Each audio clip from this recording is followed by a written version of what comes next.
big drop in the markets today, I want to bring in our senior business correspondent, Christine Roman. So, Christine, what was that big sell-off all about? You know, Tom, Wall Street reeling from that threat of a new trade war with Europe if President Trump just doesn't get his way, doesn't get what he wants with Greenland. More tariffs on European goods could raise costs for American companies and consumers. And now European leaders, they are readying retaliation. That could hurt American exporters. All of this leading today to what is being called the Sell America trade. Investors dumping U.S. stocks, bonds, and the dollar. En Davos, en enero de 2026, una declaración institucional del primer ministro de Canadá rompió con la norma diplomática habitual, al tratar el orden internacional no como una transición, sino como una ruptura. El valor del episodio radica menos en la frase en sí misma y más en lo que señala sobre el cambio de comportamiento de las potencias medias ante un sistema que ya no funciona como antes. En enero de 2026, durante la reunión anual del Foro Económico Mundial en Davos, el primer ministro de Canadá, Mark Carney, subió al escenario principal con un discurso que, a primera vista, parecía seguir el guión diplomático habitual. Sin embargo, en poco más de 20 minutos, reconfiguró las expectativas al tratar el orden internacional no como un sistema en transición, sino como una estructura ya rota. La frase clave, "el antiguo orden no volverá", no se pronunció con estridencia ni con acusaciones, pero produjo repercusiones inmediatas entre cancilleres, ministros de defensa y observadores institucionales atentos al vocabulario que señala un cambio real de comportamiento. El discurso no rompió alianzas ni anunció tratados, pero desplazó el centro de la narrativa institucional que durante décadas había sustentado el papel de Canadá como socio predecible y moderador dentro del sistema occidental. El impacto del episodio no se limitó a lo que se dijo en ese escenario. En conversaciones privadas entre asesores y en reuniones paralelas organizadas al margen del evento principal, el discurso pasó a ser examinado, no como un gesto aislado, sino como una posible anticipación de un movimiento más amplio entre potencias medias que buscan reposicionarse ante la creciente imprevisibilidad del sistema global. Al rechazar la ficción de que la arquitectura multilateral sigue siendo funcional, Carney inauguró públicamente una postura que se había estado cultivando discretamente entre bastidores en la diplomacia canadiense, la de que ya no es posible confiar en pactos que operan según reglas desiguales, en los que los más poderosos se reservan el derecho de incumplir las normas cuando les conviene. Este cambio de tono tiene implicaciones. Al afirmar que poner el cartel en el escaparate, en alusión a la expresión de conformidad repetida incluso por quienes ya no creen en las reglas, ya no es sostenible, el gobierno canadiense hizo más que declarar su cansancio retórico. Envió una señal a aliados y rivales de que está dispuesto a probar nuevas formas de inserción internacional con mayor margen de autonomía, incluso si ello implica riesgos políticos y comerciales. La negativa a permanecer en la actuación institucional de un sistema vacío fue interpretada por los diplomáticos europeos presentes como una invitación a revisar conjuntamente las estructuras cooperativas existentes, especialmente aquellas que han demostrado su fragilidad ante las sucesivas crisis en áreas como la energía, la logística, la tecnología crítica y la seguridad regional. Históricamente, Canadá ha construido su política exterior basándose en la confianza, en la previsibilidad institucional del sistema global. Se ha beneficiado de tratados multilaterales, alianzas militares consolidadas y flujos comerciales estables para garantizar la prosperidad interna y la proyección diplomática. Al declarar que este acuerdo ha perdido su funcionalidad, Carney no rompe con el pasado canadiense, sino que lo reposiciona. El nuevo discurso no niega la importancia de las alianzas tradicionales, pero propone que el mantenimiento de estas asociaciones debe responder a criterios de interés recíproco, estabilidad sistémica y coherencia entre el discurso y la práctica. En otras palabras, la legitimidad de un acuerdo dependerá, a partir de ahora, menos de su historia y más de su capacidad real para proteger los intereses canadienses frente a un orden en erosión. El fragmento más analizado del pronunciamiento, la soberanía hoy es la capacidad de soportar la presión, sintetiza esta nueva orientación. La frase no solo define una nueva métrica de autonomía, sino que también sugiere que los países medianos deben reorganizar sus prioridades si quieren seguir ejerciendo influencia sin estar sometidos a chantajes políticos, sanciones comerciales o dependencia logística. Canadá no busca aislarse ni abandonar sus compromisos internacionales. Por el contrario, su plan es ampliar las redes de cooperación funcional basadas en la convergencia de valores y la complementariedad estratégica, pero sin aceptar relaciones asimétricas disfrazadas de asociaciones normativas.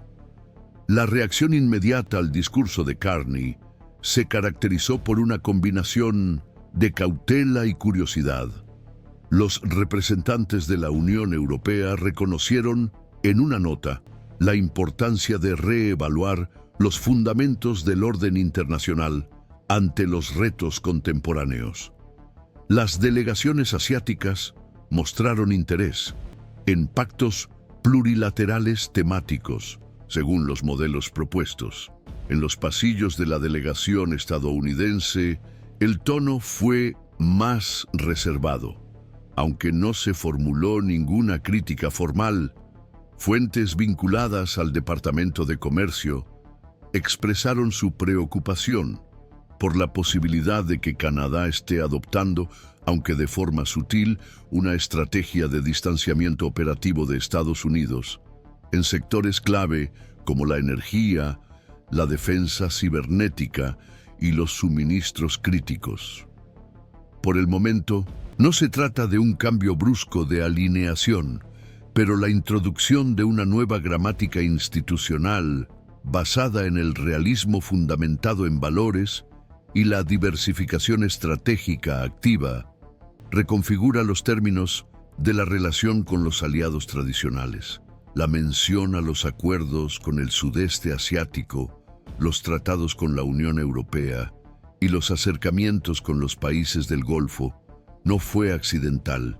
Indica una elección deliberada de redes que, aunque no sustituyen a los grandes bloques, reducen la vulnerabilidad canadiense en caso de disfunción en los ejes tradicionales. El canal sigue atento a este cambio de paradigma que puede redefinir el papel de los países medianos en la escena internacional, no por confrontación directa, sino por el rechazo estratégico a seguir aplicando un modelo que ya no ofrece los resultados prometidos. Es en este contexto que el discurso del primer ministro canadiense en Davos adquiere una mayor relevancia, no solo por el contenido específico de sus declaraciones, sino por la forma en que articula diferentes ejes institucionales que venían funcionando de manera fragmentada. Al proponer una reformulación de la presencia internacional de Canadá, Carney no convocó a una ruptura inmediata con las alianzas vigentes, sino que sugirió que, a partir de ahora, el mantenimiento de estas alianzas dependerá de criterios más objetivos, de reciprocidad estratégica, convergencia de valores operativos y distribución equilibrada de riesgos. Este cambio de énfasis transforma la forma en que las potencias medias dialogan con las estructuras dominadas por los grandes actores geopolíticos, especialmente en áreas como el comercio, la defensa y la tecnología crítica. A partir de este punto, se hace visible una convergencia entre tres grandes frentes de actuación que en contextos anteriores funcionaban bajo una coordinación meramente informal: la defensa del territorio, la estabilidad de las cadenas productivas y la integridad de los canales digitales y financieros.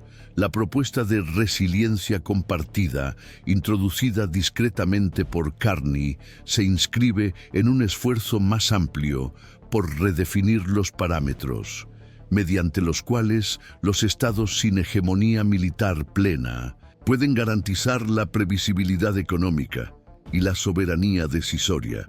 El concepto se aleja de la lógica de dependencia mutua, típica de la globalización lineal, y se acerca a un modelo en el que la solidez interna es una condición previa para cualquier forma de compromiso internacional duradero. En los meses previos a Davos, el gobierno canadiense ya había dado señales de esta nueva dirección.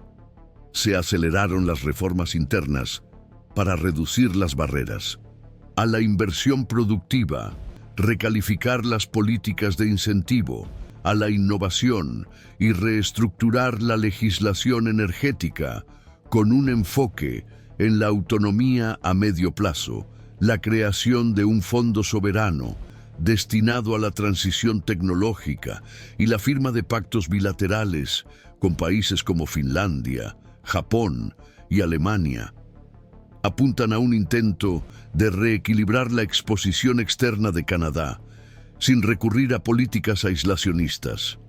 En cambio, la propuesta es construir un modelo de integración selectiva mediante pactos basados en la complementariedad real y no solo en la afinidad política declarada.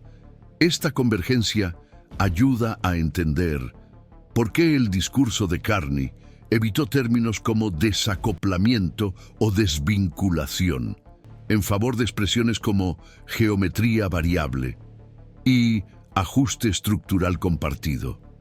La diferencia no es meramente retórica.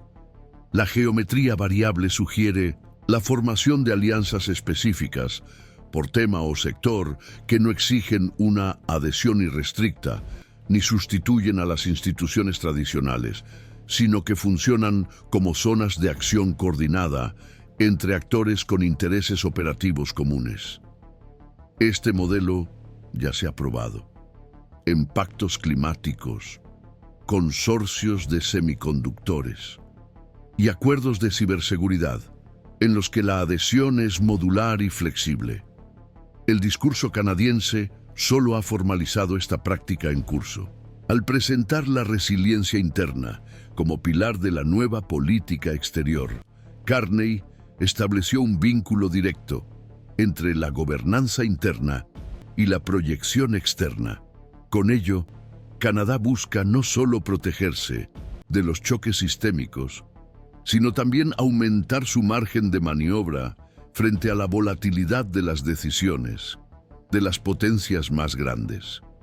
La experiencia acumulada en los últimos años, desde las tensiones arancelarias con Estados Unidos hasta los embargos cruzados entre China y Europa, ha consolidado entre los responsables políticos canadienses la percepción de que la previsibilidad institucional no puede depender de la buena voluntad circunstancial de los actores dominantes.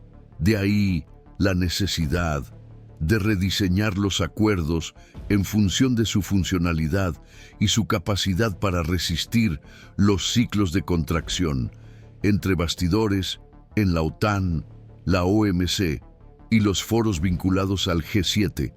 La nueva posición canadiense ya comienza a interpretarse como catalizador de una posible reorientación más amplia.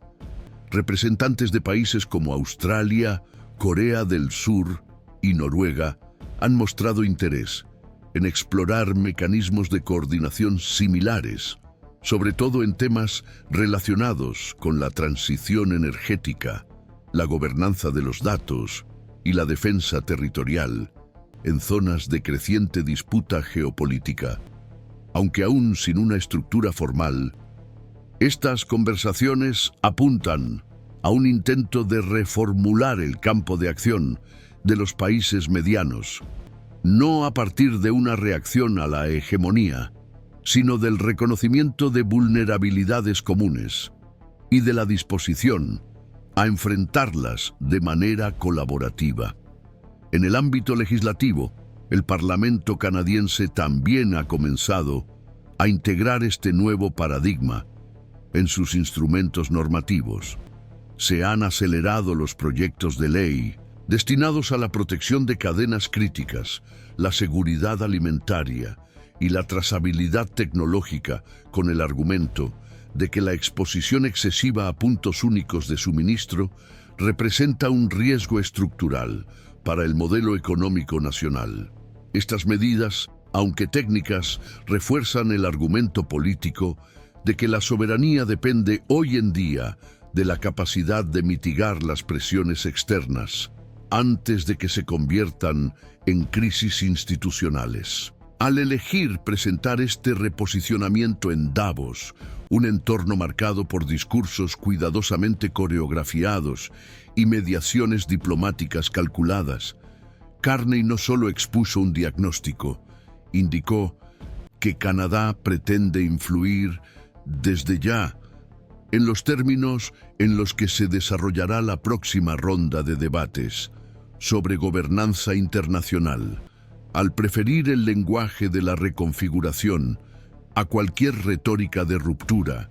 El país señala que desea participar activamente en la construcción de un nuevo equilibrio institucional, pero con criterios reformulados. La participación en acuerdos con países de la ASEAN, el avance en las negociaciones con el Mercosur y el acercamiento estratégico con la Unión Europea funcionan como vectores de esta nueva orientación. El tono adoptado hasta ahora sugiere un cambio por reequilibrio y no por confrontación, y es precisamente en este tipo de giro donde se configuran los movimientos institucionales de mayor alcance. El canal sigue atento a la evolución de estos pactos y a la forma en que potencias medias como Canadá buscan reorganizar su actuación en un sistema que ya no ofrece garantías automáticas de estabilidad. En este momento existen opiniones contradictorias sobre el verdadero peso del pronunciamiento de Mark Carney en Davos y sobre el lugar que ocupa dentro de la reconfiguración institucional que se está gestando. Para una parte de los analistas de política exterior, el discurso debe entenderse como un ajuste calculado, un movimiento moderado, redactado con disciplina diplomática, para evitar cualquier escalada de fricción con Estados Unidos, pero aún así lo suficientemente explícito como para señalar el inicio de una transición canadiense en relación con la dependencia automática de las alianzas tradicionales. Para otros observadores, sin embargo, el discurso va más allá de la categoría de inflexión cautelosa y funciona como un esbozo estratégico de un nuevo patrón de inserción internacional, menos basado en bloques rígidos y más guiado por coaliciones temáticas flexibles formadas para hacer frente a fragilidades específicas, sin la exigencia de una convergencia ideológica plena entre los socios. Los informes atribuidos a reuniones paralelas celebradas durante el foro indican que delegaciones de países como Dinamarca, Japón y Nueva Zelanda habrían iniciado consultas directas con representantes de Canadá para discutir la viabilidad de profundizar la cooperación sectorial. En estas conversaciones destacan áreas como la soberanía digital, la vigilancia y la presencia institucional en el Ártico, la seguridad alimentaria y la gobernanza energética. La hipótesis de que este modelo de articulación temática pueda madurar como alternativa funcional al multilateralismo tradicional se ha debatido en círculos estratégicos y think tanks, en los que se refuerza la idea de que, en los próximos años, la eficacia diplomática no dependerá tanto de la solidez formal de las instituciones universales, sino de la densidad operativa y la coherencia práctica de acuerdos específicos. En esta etapa, el debate suele organizarse en torno a dos dimensiones centrales. La primera tiene que ver con la tensión entre flexibilidad y previsibilidad. Los acuerdos con adhesión variable pueden acelerar las respuestas en crisis inmediatas y reducir los bloqueos políticos, pero a menudo carecen de mecanismos claros, de mediación de conflictos y de garantías normativas que sustenten su continuidad. Los juristas especializados en diseño institucional observan que, sin cláusulas mínimas de responsabilidad mutua e instrumentos consistentes de arbitraje, estos pactos tienden a perder estabilidad cuando se enfrentan a divergencias estructurales. La segunda dimensión se refiere al riesgo de superposición institucional. La proliferación de estructuras paralelas puede crear zonas de ambigüedad normativa, debilitar la claridad de los compromisos y generar fricciones regulatorias entre las redes emergentes. Y los organismos multilaterales ya establecidos, investigadores vinculados a centros europeos, señalan, en este contexto, que el principal desafío de esta nueva arquitectura es evitar la fragmentación excesiva de la gobernanza global, aún admitiendo que el sistema actual presenta límites y signos de desgaste. Advierten que la sustitución desordenada de instituciones amplias por redes selectivas puede ampliar las asimetrías y comprometer la coordinación en áreas de alto impacto colectivo, como la respuesta al cambio climático y la construcción de parámetros internacionales para la inteligencia artificial. Para este grupo, el discurso de Carney señala un cambio de rumbo que puede considerarse legítimo, pero que tendría que ir acompañado de esfuerzos para reformar el multilateralismo tradicional. De lo contrario, se correría el riesgo de que surgieran vacíos normativos que podrían ser ocupados rápidamente por actores cuyas prioridades no convergen necesariamente con los principios democráticos. Por el contrario, hay interpretaciones que defienden que la coyuntura actual exige precisamente una descentralización de este tipo, aunque conlleve imperfecciones. La noción de que la fuerza de una política exterior está vinculada a la capacidad de resistir presiones ha sido bien recibida por los analistas vinculados a la seguridad institucional, que ven la autonomía estructural como un requisito mínimo ante prácticas coercitivas cada vez más sofisticadas. Instrumentos como aranceles, bloqueos logísticos y presiones financieras se han utilizado en diversas direcciones como herramientas estratégicas, sin limitarse a un solo bloque. Según esta interpretación, la declaración del primer ministro canadiense habría buscado reposicionar el debate. La vulnerabilidad no puede abordarse únicamente mediante negociaciones tradicionales y declaraciones formales de asociación, sino también mediante el fortalecimiento interno, la redundancia de las cadenas productivas y la diversificación estratégica de socios y rutas. Aún así, no se ha consolidado un consenso sobre el alcance de este reposicionamiento. La elección de palabras, cuidadosamente calibrada, para evitar antagonismos directos, sugiere que el gobierno canadiense está tanteando los límites antes de asumir compromisos definitivos con un nuevo acuerdo.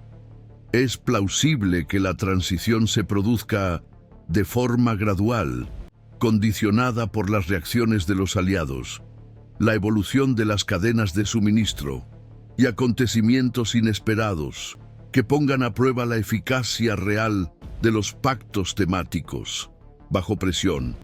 Al mismo tiempo, las señales emitidas en Davos indican que Canadá ya ha superado la etapa de simple incomodidad retórica y ha pasado a operar con una lógica distinta, más orientada a la resiliencia y la selectividad que a la adhesión automática. El escenario, por lo tanto, sigue en proceso de redefinición continua. Aún no existe un modelo institucional alternativo consolidado y listo para sustituir al anterior, del mismo modo que no hay un colapso formal declarado del multilateralismo tradicional. Lo que se observa es una tensión creciente entre la promesa normativa de estabilidad y la realidad, de un entorno marcado por disputas asimétricas, el uso selectivo de las normas y los choques recurrentes entre la soberanía nacional y la interdependencia estructural. En este sentido, el discurso de Carney funcionó como un hito. No rompió con los rituales diplomáticos, pero alteró su contenido, reorganizó las prioridades y reorientó las premisas. En el plano político interno, las repercusiones de esta nueva posición siguen en curso. Los partidos de la oposición presionan para que haya más transparencia sobre la naturaleza y el alcance de los nuevos acuerdos en negociación, mientras que los sectores empresariales exigen garantías de previsibilidad fiscal y seguridad jurídica durante el período de transición. Paralelamente, los gobiernos provinciales intensifican los debates sobre la autonomía energética, la reindustrialización estratégica y la gestión de las cadenas productivas, temas que hasta hace poco no ocupaban un lugar tan urgente en la agenda pública. Esto sugiere que Davos no fue solo un gesto externo, también fue una señal interna que orientó el debate interno sobre política económica, comercial, industrial y de defensa. Entre los actores internacionales, la respuesta más significativa provino de la Casa Blanca. En una declaración posterior al evento, un portavoz del Departamento de Estado reafirmó la importancia de la asociación histórica con Canadá y afirmó que Estados Unidos sigue con atención las transformaciones institucionales en curso en los países aliados. Aunque la formulación mantuvo el tono diplomático, indica que la declaración canadiense se percibió como un elemento de cálculo estratégico y no como mera simbología. La interpretación es que el discurso se incorporará a las futuras negociaciones bilaterales, especialmente en áreas sensibles como la defensa en el Ártico, la gobernanza de datos y la cooperación energética. Lo que se observa, por lo tanto, es un cambio institucional en fase avanzada, aún sin una arquitectura definitiva, pero lo suficientemente sólido como para desplazar los parámetros anteriores. Canadá no parece buscar el aislamiento ni sustituir bloques por coaliciones cerradas. La apuesta parece ser otra: consolidar un patrón de actuación basado en la resiliencia interna, la articulación selectiva y la coherencia operativa, un conjunto que puede ofrecer más previsibilidad práctica que la adhesión automática a pactos que ya no reflejan plenamente las condiciones del sistema internacional.